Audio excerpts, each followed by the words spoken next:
Hey guys, it's Michelle. It is Saturday, May 20, what is it? The 25th, I think. It's a Memorial Day weekend Bible study. Yeah. I actually had some free time in between some pet visits before I have to go and a consultation. And I thought to myself, you know what? It's been a while since we've done a Bible study, and I'm sure there are some of you at the very least that it's too hot to go outside, or you don't have anything planned, or maybe you do, and I'm going to be with you as you're doing the dishes or whatever. Um, and I think today would be a great day to go to John 13. Now, I don't know if you guys remember, but when we did John 12, I kept telling you how excited I was to get to John 13.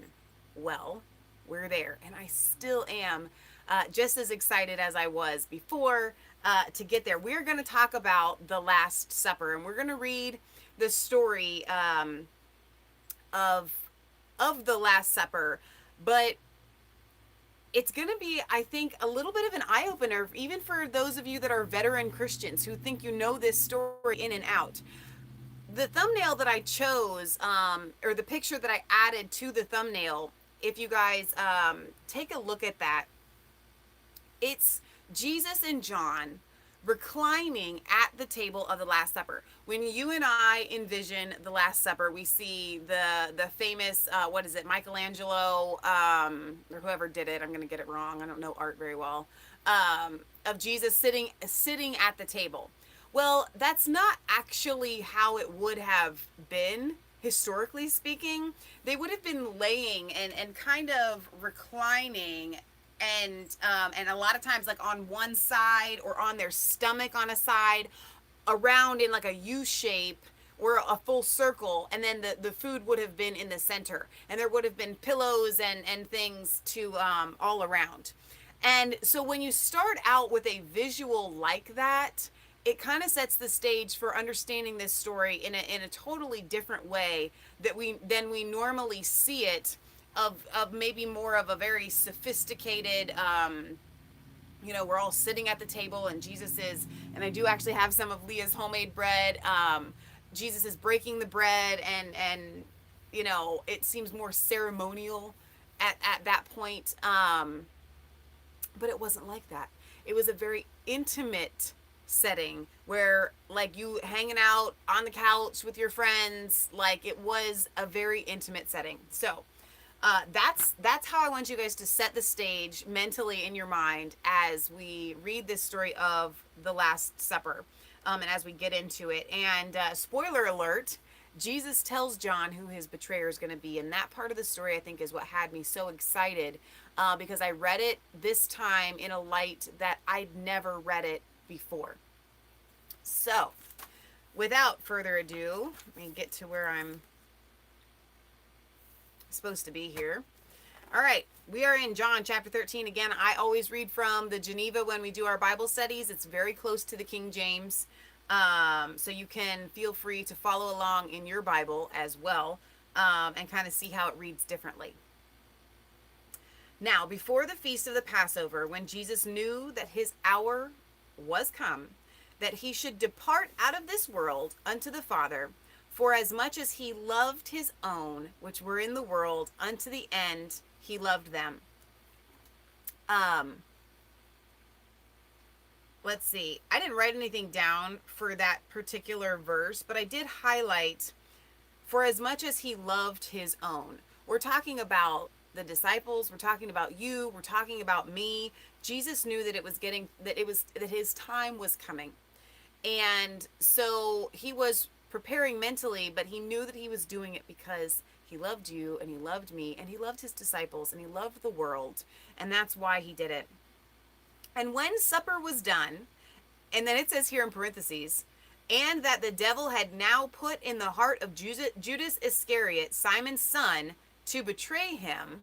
That's very, very different than how we like to receive things, but it literally says right here, after the time that the devil had put it in Judas Iscariot's heart.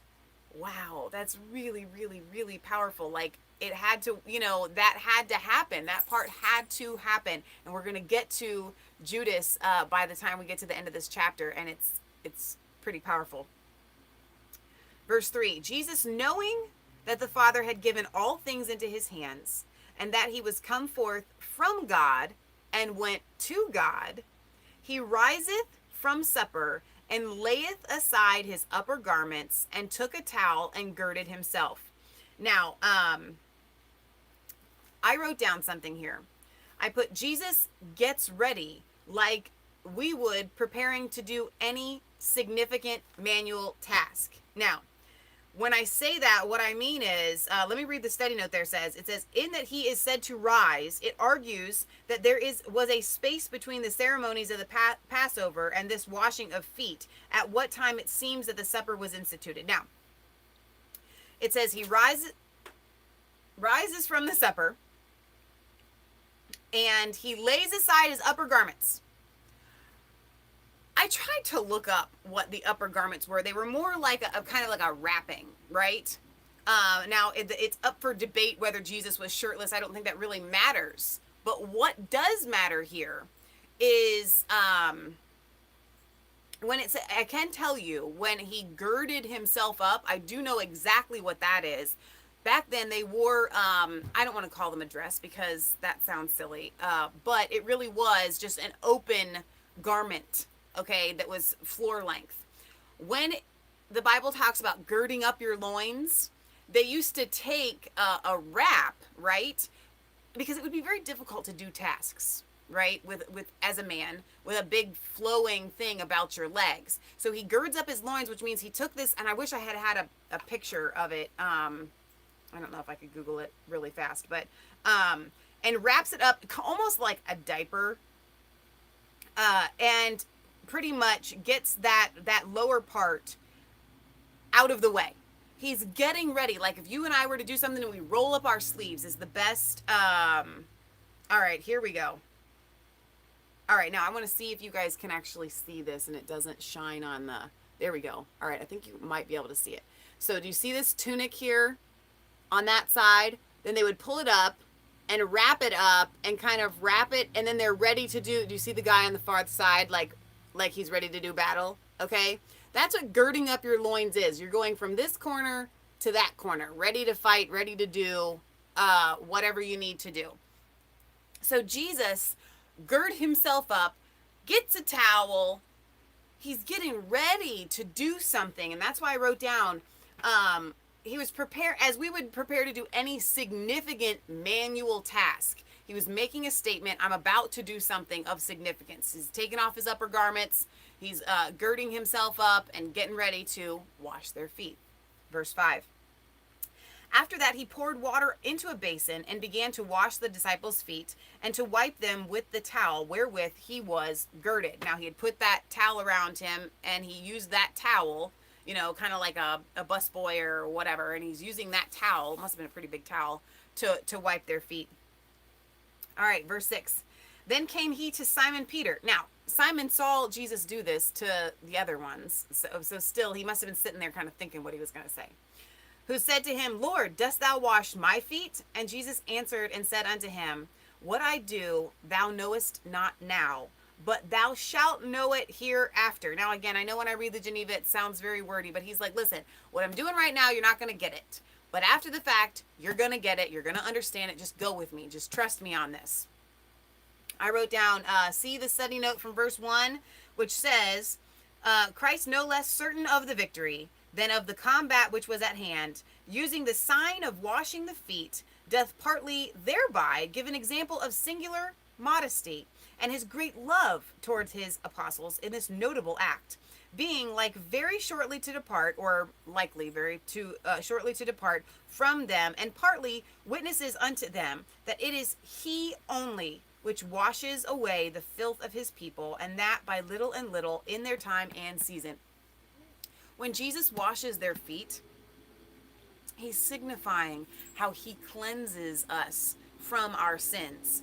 And so when Peter says, don't wash my feet, do you wash my feet? He's not understanding that we have to allow Jesus to come into our intimate space and to do the job of scrubbing and cleansing us clean. It's very, very important.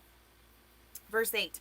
And Peter says unto him, even so, Jesus just literally says, you're not going to get it. You're not going to get it until later. Peter still argues with Jesus. Tenacious, maybe, is Peter. He says, Peter says unto him, thou shalt never wash my feet. And Jesus answers to him, if I wash thee not, thou shalt have no part with me. So that's pretty, like, listen, if I don't wash your feet, you can't have any part of me. So then let's hear what Peter says right after that, which is Peter is one of the most hilarious characters in the entire Bible. I think he makes me laugh, and he kind of reminds me of myself maybe a little bit. And so then Peter says unto him, Lord, not my feet only, but also my hands and my head. Like, cleanse my whole body. Give me a bath. You know, like, it's absolutely ridiculous. And Jesus says unto him, he that is washed needeth not save to wash his feet, but is clean every whit or everywhere. And ye are clean, but not all. Now, let's expound on this just a little bit. I wrote down, see John 15:3. So let's go there. It says, now ye are clean through the word which I have spoken unto you. So Jesus had been speaking the word to them and had been cleansing them. So he says, you are clean, but not all. All right. Now, Jesus says he cleansed them all, but their feet, coming in contact with the world, needed cleansing daily. That's what I wrote. And it hit me so hard. As Christians, we are cleansed and we are washed through Jesus Christ. But every day through the word, you have to cleanse your feet, because your feet are what touches the world. So when you go out to your job or you go to the grocery store, you come in contact with other people, your feet, just like they wore sandals, they would get dusty and dirty. Their whole body was clean, but the part of them that touched the world, it gets on you. The dust of the world gets on your feet, and every single day you have to wash that part of you with the word to cleanse yourself. Leah's from the other room. She says, I've never thought that ever in my whole life. Sometimes the young dog gets to teach the old dog a new trick. This is a very notable moment in my life. Thank you, Leah. I never thought that. She says she's never thought that. Okay, so she says, what'd you say? You shuffle your feet in the dust of the world, and you've got to let Jesus clean them every day. Thank you for reiterating that, Leah. That's very helpful. All right, so verse 11. For he knew who should betray him. Therefore he said, ye are not all clean. Verse 12. So after he had washed their feet and had taken his garments and was set down again. So he gets, all right, I'm done. We're putting the water away. We're putting it all away. And he gets, back ready to recline again. And was set down again, and he said unto them, know ye what I have done to you? Do you know what I've just done? I wrote down, imagine this scene. Cleans it all up, puts his clothes back on, and then sits down again, and then asks them if they understand the significance of what he just did. I mean, he made this big production. He's changing his clothes. He's doing these, wardrobe changes, and he's washing their feet, and it's all kind of confusing. And then he kind of sits down and says, all right, now that that's over, do you know what I did? Verse 13, ye call me master and Lord, and you say well, for so I am. If I then, your Lord and master, have washed your feet, ye also ought to wash one another's feet. For I have given you an example that ye should do even as I have done to you. I wrote down, we ought to keep each other cleansed from the areas where we touch the world. That's what Jesus was saying to them. We do it as a symbolism. In youth group, our youth pastor sometimes would wash our feet as kind of a symbol. And I don't think we need to go about washing each other's feet, but you can. It could be a nice, fun exercise. But what Jesus is talking about here is obviously not, guys, when you're walking around on that dusty, the dust of the roads and stuff, make sure you keep each other's feet clean, because that's really important. No, that's not at all what Jesus was saying. He's telling them to keep each other cleansed from the areas where we continually touch the world. That's why it's such a blessing to have people in your life that you are in covenant with. I've got Leah in Kansas and my mom and friends who, in areas where I touch the world, they help me with by cleansing me through the word. So when God gives you something and God gives you a message and speaks it to you, you need to speak it to somebody else, because that's you cleansing their feet. That's you washing the feet of the people that are in your life. It's very, very important for you to stay in the word, keep your own feet clean, right? Keep yourself clean where you're touching the world every day. And also to take that cleansing and give it, this is the washing of the word, because we just read that in John 15:3, that he's cleansed them. Now you are clean through the word which I have spoken unto you. So we need to cleanse each other through the word. And it's very, I don't know, my entire life, we've always talked to each other through the word. This is a practice that I didn't know what we were doing at the time, but we just do it. When we get together with our friends, we're speaking scripture because that's what's in us. But you need to know that deliberately you can do that and keep each other cleansed from the areas where you have to touch the world. Okay? The Bible says that we have to be in this world. We can't leave it. We're in it. But you don't have to be of this world, and you can be cleansed from it through the word. All right, that's another really powerful part of John 13, which is why, again, there's so much jam-packed in this chapter. Verse 16, verily, verily, I say unto you, the servant is not greater than his master, neither the ambassador greater than he that sent him. If you know these things, blessed are ye if ye do them. What he's saying is, listen, if I have washed your feet, you guys aren't greater than me. You need to wash each other's feet. Verse 18, I speak not of you all. I know whom I have chosen, but it is that the scripture might be fulfilled. He that eateth bread with me has lift up his heel against me. Back then, and it's this way in Asian countries as well, and maybe I'm sure other societies that I'm just not familiar with. I just know, we have our friend Chi who's kind of told us what eating is like there. When they eat, it's a big deal.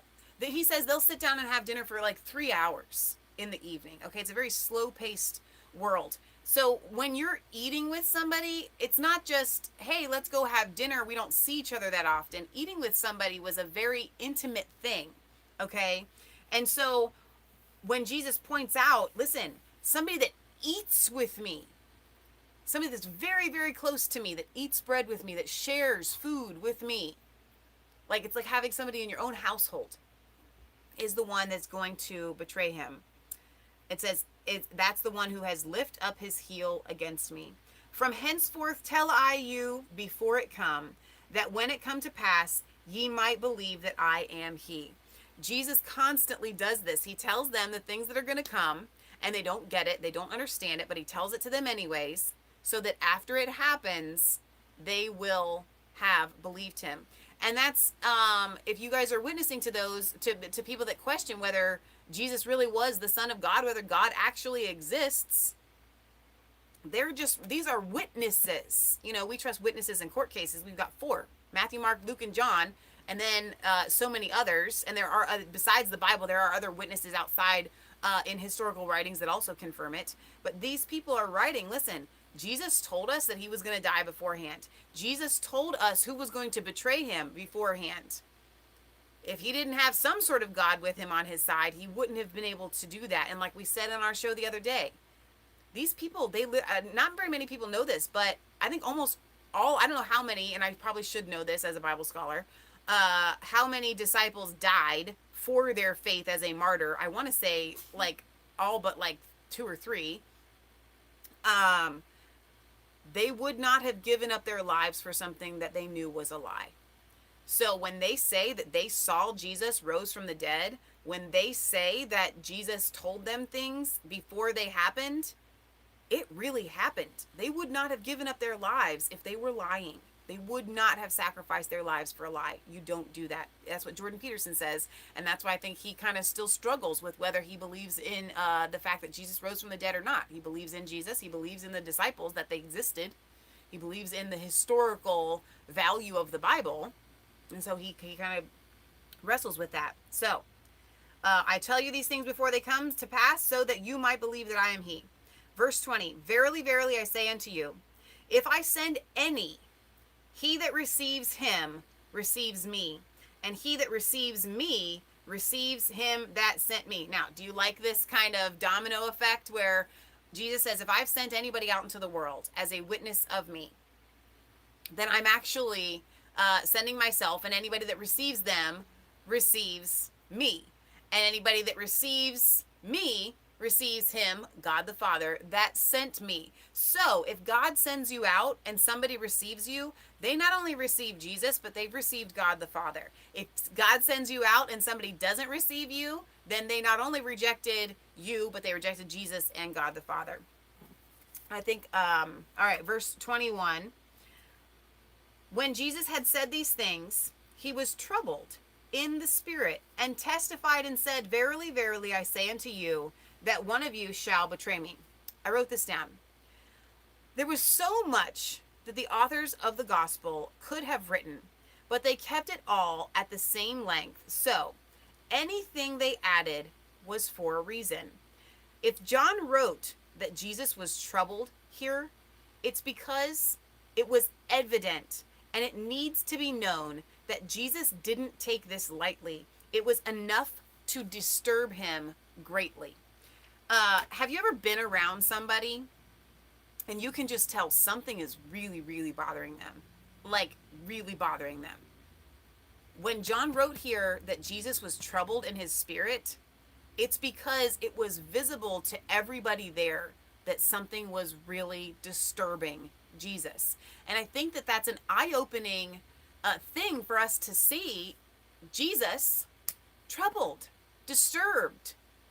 You would be too. I mean, I'm going to assume that the relationship between Jesus and Judas for 3 years was not one of Jesus treating him any differently, because in the back of his head, he knew that Judas was the one that was going to betray him. He loved Judas. Judas was counted amongst one of them, hence the magnitude of the betrayal. Okay, so Jesus is very disturbed when he's telling them, listen, one of you amongst you that is very close to me, who I love, who loves me.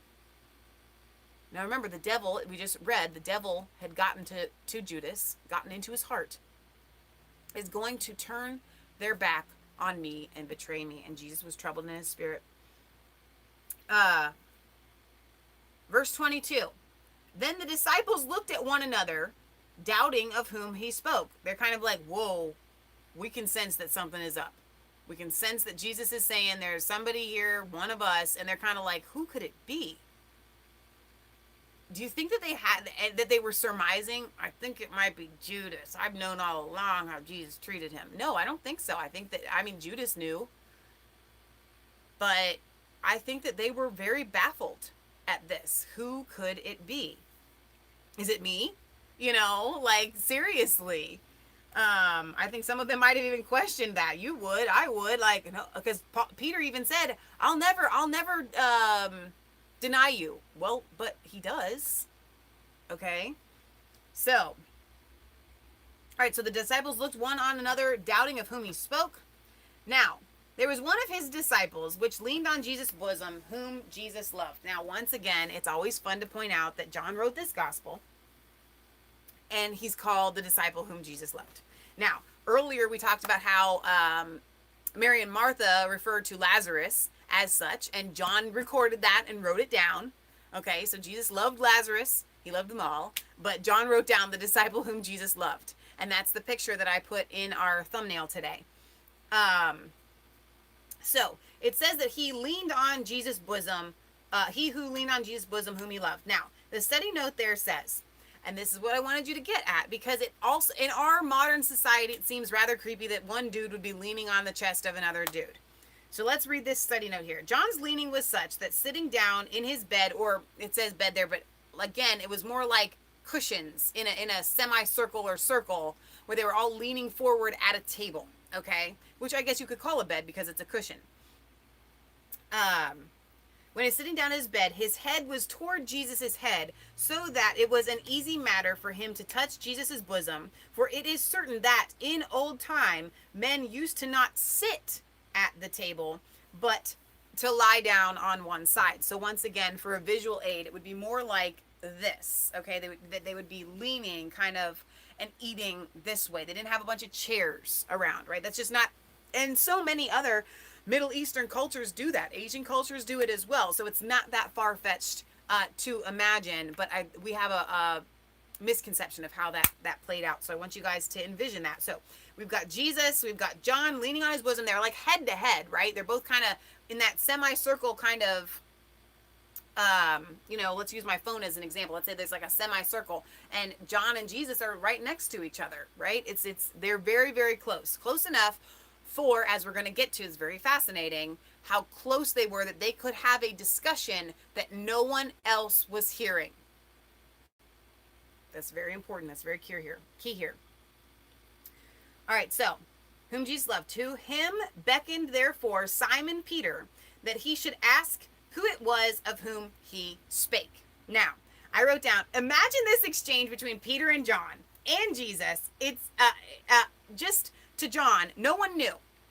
It's kind of funny, right? So let's say Jesus and John are sitting as close together as possible. Everybody knows this is how it's portrayed. John's Jesus' favorite. Not that he has a favorite, but he's very close to John. He has, maybe more discussions with him than with other people, which I think has some foundation here, because Jesus does tell John it's Judas. Punchline, spoiler alert. But Peter's like, hey, John, see if you can get Jesus to tell you who it is. Okay, so he's kind of mouthing over like, so this is an amazing exchange for me. It's absolutely hilarious. I hope that you guys are with me on this and how fun this exchange is for me. Obviously, it wasn't fun for Jesus. Very, disturbing moment. But in hindsight, looking back on it, I think it's rather fascinating to watch.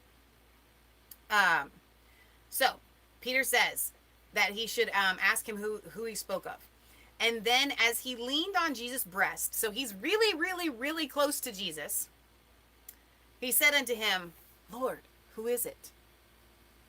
He's not saying this so that everybody else can hear it. This is just an exchange between Jesus and John. And Jesus answered and said, He it is to whom I shall give a sop when I have dipped it. And he wet a sop and gave it to Judas Iscariot, Simon's son. Now, when I grew up hearing this story, I've seen depictions, other people doing plays, I've been part of them, where Jesus says that and everybody hears it. So it's like a symbolism, like everybody hears John say, Jesus, who is it? And Jesus says, it is the one who I will put this sop in the thing, and he takes it too. And then Judas comes and does it, and it's very ceremonial, and everybody's, oh, it's Judas. That is not how it happened. That is a false narrative that has been taught amongst the church. That is absolutely, unequivocally not how it happened. All right, so he says, I shall give a sop when I have dipped it, and he wet a sop and gave it to Judas Iscariot, Simon's son. And after the sop, Satan entered into him, and then Jesus said unto him, that thou doest, do quickly. Now, this is the confirmation that is a false narrative that I just said that's been preached in the church. Listen to verse 28. But none of them that were at the table knew for what cause he spake unto him. The disciples are not dense. They are not stupid. The entire conversation was that there was going to be a betrayer, and they're all wondering who the heck it is. Okay? So when Jesus says to Judas, the thing that you're going to do, go and do it, it wouldn't say that the disciples had no idea what he was going to do, what Jesus was talking about. It says in the next verse 29, to make sure I'm not missing any of my study notes. It says Satan entered him in that moment. In that moment, Satan entered him. That's you don't want Satan in you. Wow. Verse 29, for some of them thought that Judas had the bag, that Jesus had said unto him, buy those things that we have need of against the feast, or that he should give something to the poor. So even if you wanted to argue and say, well, they just didn't know how he was going to betray Jesus. No, they thought he was going to go and buy food. When Jesus said, that thou go and do it. They thought he was going to go buy food. They did not hear, which is why Jesus was saying, why Jesus used a symbolism. He didn't say it's Judas because somebody might have heard him. So he's just said to him, listen, the one that I'm going to dip the sop in, who follows me, and who does it too, that is the one. This was a very privy conversation between John and Jesus, which is why it's emphasized that John was on Jesus's bosom, very close, face to face, where no one else is hearing this exchange. I think it's really powerful and really important to set that record straight. All right. Verse 30, as soon as he had received the sop, he went immediately out, and it was night. Verse 30, I said, Judas knew because he went out immediately. Judas was not going to go buy food. Judas knew when Jesus said to him, the thing that you're going to go and do it. So he gets up and leaves. I've been called out. Satan is inside of me. He's probably not even thinking clearly. He's not thinking. It's Satan inside of him. He leaves. Satan can't stand to be in the presence of Jesus. It says as soon as he took the sop, Satan entered him. And Satan couldn't be there, so Satan had to leave because Satan was in Judas. He leaves. Verse 31. When he was gone out, Jesus said, now is the Son of Man glorified, and God is glorified in him. If God be glorified in him, God shall also glorify him in himself, and shall straightway glorify him. Little children, yet a little while am I with you. Ye shall seek me, but as I said unto the Jews, whither I go, can ye not come? Also to you say I now. Verse 34. A new commandment give I unto you, that ye love one another as I have loved you, that ye also love one another. I said, why don't we add this to the 10? With an exclamation point and a question mark. We've got the 10 commandments, and Jesus says, a new commandment have I given you, that ye love one another as I have loved you, that ye also love one another. By this shall all men know that ye are my disciples, if ye love one another. I said a very powerful love it must be, if by loving one another, people will know that we are his disciples. Now, when we talk about love, it's very ambiguous. It's very open for interpretation. And I think that because in the English language, we only have one word for it, it's very difficult to grasp the depth. But like I wrote down there, it's a very powerful love indeed, that just by loving each other, by me loving you guys, by you guys loving us and supporting Resistance Chicks, by you loving the people in your life, by me loving the people in my life with the exact same kind of love that Jesus loved his disciples and loves you and loves me, when we do that, everyone will know and see that you are his disciples. When we took our 3,000-mile bicycle trip, and I've said this before, but I'm going to reiterate it again, it was just my mom, Patriot Gallery, and Leah and I. And we didn't really know at the time that it was a mission trip. We knew that God had sent us and it was a mission, but we didn't really know what the mission was. And it really was just to share the gospel of Jesus Christ across America and to see the nation that God founded, right? But we never one time on that bicycle trip brought up Jesus. But almost every single friendship that we made or intimate exchange that we had with a person, and even some just random ones, people brought up God. And they would say to us, you guys are like God people. You guys must be Christians. You're good people. They could see. They knew. Was it because of anything that we did or anything that we were? No, all we had to do was love each other with the love of Jesus, and everybody could see it. Where we live here in Milford, everybody knows that we're Christians. We don't have to tell them, we don't have to tout it. Those girls on the corner, they may not have ever met us, but they can just tell when we meet people for the first time who have known us and driven past our property. They usually bring up God. They mind their P's and Q's. They watch their, what their jokes and whatnot, because they can tell that we're moral people. It's not because we make some sort of stance or tell people to be that way. I don't care if you curse around me, whatever. But they care because they can sense it. And that's how it should be in your life as well. That just by you loving the people in your life with the love of Jesus, they can tell that you're one of his disciples. Verse 36. Simon Peter, and here comes Peter again, one of our favorite characters, said unto him, Lord, whither thou goest? I kind of want to facepalm sometimes at Peter, because Jesus has been saying, I'm going to my Father, but Peter sometimes takes things literally, and so it's very, Peter, God built, it says, on this rock I have built my church. So there was a lot in Peter that Jesus saw that maybe wasn't quite there in the beginning, but was after Jesus died. Kind of count him as like a dumb blonde. Maybe he had blonde hair. He probably didn't, but okay. So he says, hey, Lord, whither thou goest? And Jesus says to him, whither I go, thou canst not follow me now, but thou shalt follow me afterward. And Peter said unto him, Lord, why can I not follow thee now? I will lay down my life for thy sake. And Jesus answered him, wilt thou lay down thy life for my sake? Verily, verily, I say unto thee, the cock shall not crow till thou have denied me thrice. Now, again, that's very wordy because it's in the Geneva, but he says, would you lay down your life for my sake? I'm telling you for an assurity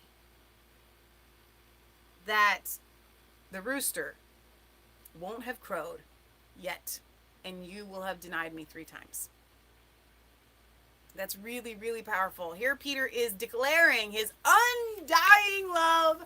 It doesn't matter where you go, whether you go to the death or, the next town or before people or whatever, I can go with you because I love you, Lord. And Peter really did love Jesus. He wouldn't have said that if he didn't mean it. But he also didn't know his own weaknesses. But Jesus did. And so I think that Jesus takes that into consideration. He told Peter ahead of time, I think, so that yes, he would feel the guilt, but maybe even perhaps so he would feel less guilty. That Jesus still loved him in spite of the fact that Jesus knew already that he was going to deny him. And it's a very, very powerful thing. What did I write down last? That must have hit Peter hard. You know what? We're looking at the time here. I'm wondering.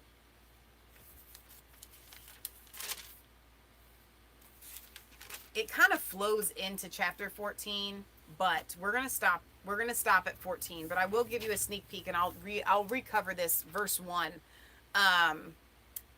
When we do chapter 14 again. And so when I said that must have hit Peter hard,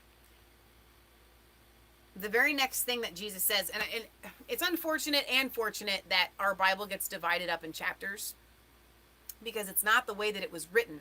And it makes us, I can speak, it makes us think that another exchange is happening. Jesus is still speaking here, right? So after Jesus says, the cock will not have crowed, however you want to say that, till you have denied me 3 times. And he says, let not your heart be troubled. You believe in God, believe also in me. In my Father's house are many dwelling places. If it were not so, I would have told you. And I go to prepare a place for you. And if I go to prepare a place for you, I will come again and receive you unto myself, that where I am, there you may be also. And whither I go, ye know, and the way ye know. And I'm going to reiterate that again, like I said, when we do chapter 14 again next time. But here Peter is saying, I want to go where you're going. Wherever you're going, I'm going to go. And Jesus says, well, would you really? Would you really? Because you're going to deny me. But, there's a but there. And Jesus says, let not your heart be troubled. Let not your heart be troubled. You believe in God, believe in me. Believe in me. Believe the words that I'm saying. And he says, in my Father's house, and that again, he's confirming where he's going, there are many rooms, and I go there to prepare a place for you. He's telling Peter where he is going. Okay, he's not leaving him hanging when Peter is asking, well, where are you going? Where are you going? So he says, there's many rooms, and whither I go, you know where I'm going. And the way you know how to get there, and that's through me. So we're going to stop there and wrap it up. And again, I always say this, I love to do Bible studies, and I would like to do them more and more often, but sometimes it just doesn't work out and we're very busy. But like I said, I had some time this afternoon to at least go over chapter 13, because there are a lot of gems in John chapter 13. Jeannie says, I love that you spell your name the way my mom does. That is a beautiful promise that Jesus made to us. And it is. And it helps us get through this life.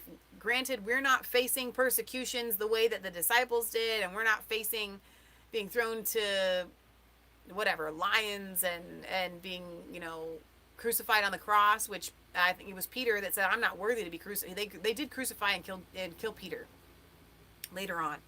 And Peter says, I'm not worthy to be crucified the way that my Lord was. And he asked them to crucify him upside down. That is a historical fact that's not in the Bible. So we can endure the things that happen to us day in and day out, knowing that Jesus knows our weaknesses. He knows when we're going to mess up ahead of time. And he loves us anyway. And he still gives us that amazing promise that he's gone to his Father's house to prepare a place for us, and there are many rooms. There's room for everyone who will accept him, and that it's absolutely amazing. So I hope you guys have enjoyed John chapter 13 as much as I did, because I've been really excited about that. Now I am still excited about the coming chapters that we have to get through. Britt Baza tells me to remind you guys, we actually watched it last night. Lauren Southern's Borderless documentary that she did with Kaylin and George, Tommy's former right hand and left hand guys, was released last night. Apparently, YouTube took her premiere button away, which makes me very upset. I'm hoping it wasn't an error, because they've revamped YouTube and it's very difficult to navigate. I always click the button that says revert to the Creator Classic so that I can find the things that I need. But if they did take away her premiere button, that's a low blow, man. That's absolutely a low blow. But it was phenomenal. I want you guys to watch it. It's free. They're not charging for it. You can go to Lauren Southern's channel and watch Borderless. It really blew my mind away. And I think that it'll open your eyes into, like she says, she ends the documentary saying, you know what? When I went into this, I thought I knew everything, but it actually ended up being a far more gray area than I thought. So she does a true documentary in the fact that she goes, she does the research, she talks with the people, and she comes and she presents facts in a light that she wasn't planning on doing, because they're the facts. And that's what a true journalist does. They didn't spin it at all. They just presented the facts for you, the viewer, to make up your own mind. All right, I love you guys. God loves you. God bless. I hope that you have a wonderful rest of your Memorial Day weekend if you're here in the United States. If you're in the UK, from what I understand, you have a bank holiday on Monday. I don't know what it is, but you get the day off, so it's a long weekend for you guys as well. So enjoy it. Use it wisely. Show the love of Jesus to everybody that you come in contact with, so that they know that you are one of his disciples. And we will see you guys back tomorrow at 1 p.m. Eastern Standard Time. We probably will not be doing a Sunday show next Sunday. I think we're going to, you guys know Grandma Marilyn, well, Skippy down there still has a lot of her stuff, and we're going to put on a weekend yard sale Saturday and Sunday. So we, if we did a show, it would just be Leah by herself, but I think I might kidnap her and ask her to come and help me on Sunday. So we probably won't do a Sunday show. If we did, it might be in the evening or something, which, that could work out as well. So I love you guys. God bless.